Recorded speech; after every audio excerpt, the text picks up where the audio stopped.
কখনো কি এমন হয়েছে তুমি খুব একা হয়ে গেছো, চারপাশে সবাই আছে, তবুও মনে হয় কেউই নেই, মুখ ফুটে কিছু বলছো না, কিন্তু ভেতরে ভেতরে চিৎকার করে উঠছো? ঠিক তখনই মনে রেখো, এই দুনিয়ার সবাই তোমাকে ভুলে যেতে পারে, কিন্তু আল্লাহ তোমাকে কখনো ভুলে যান না। কিছু ব্যথা আছে যা মানুষের চোখে পড়ে না, কিছু অশ্রু আছে যা তোমার বালিশ জানে, কিছু দয়া আছে যা তুমি শুধু রাতের আধারে বলো, আর কিছু আস্থা আছে যেটা তুমি রাখতে পারো শুধু একমাত্র আল্লাহর উপর।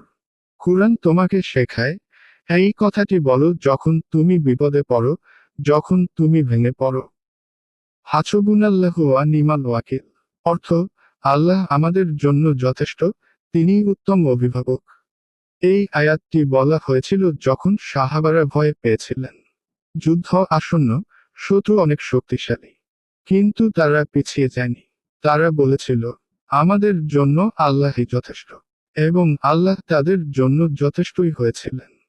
তুমি যদি আজ একা হও, তুমি যদি আজ দুঃখে ভেঙে পড়ো, তুমি যদি আজ নিজের কোনো পথ খুঁজে না পাও, মনে রেখো, একবার পড়ো এই দোয়াটি, বিশ্বাস রাখো, এই একটি আয়াত তোমার জীবন বদলে দিতে পারে, আজ নয়তো কাল।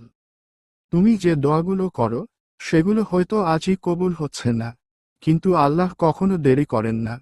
তিনি সবচেয়ে ভালো সময়ে, সবচেয়ে ভালো জায়গায়, সবচেয়ে ভালো ফল দিয়ে উত্তরের ব্যবস্থা করেন। আজ যখন তুমি এই ভিডিও দেখছো, হয়তো আল্লাহ তোমাকে মনে করিয়ে দিচ্ছেন, তুমি একা নও, তুমি ভুলে যাওনি, তোমার কান্না তিনি শুনেছেন। এবার নিজের বুকে হাত রেখে বলো, হাসবুনাল্লাহু ওয়া নি'মাল ওয়াকিল, আল্লাহ যথেষ্ট, তিনি সব কিছুর নিয়ন্ত্রক।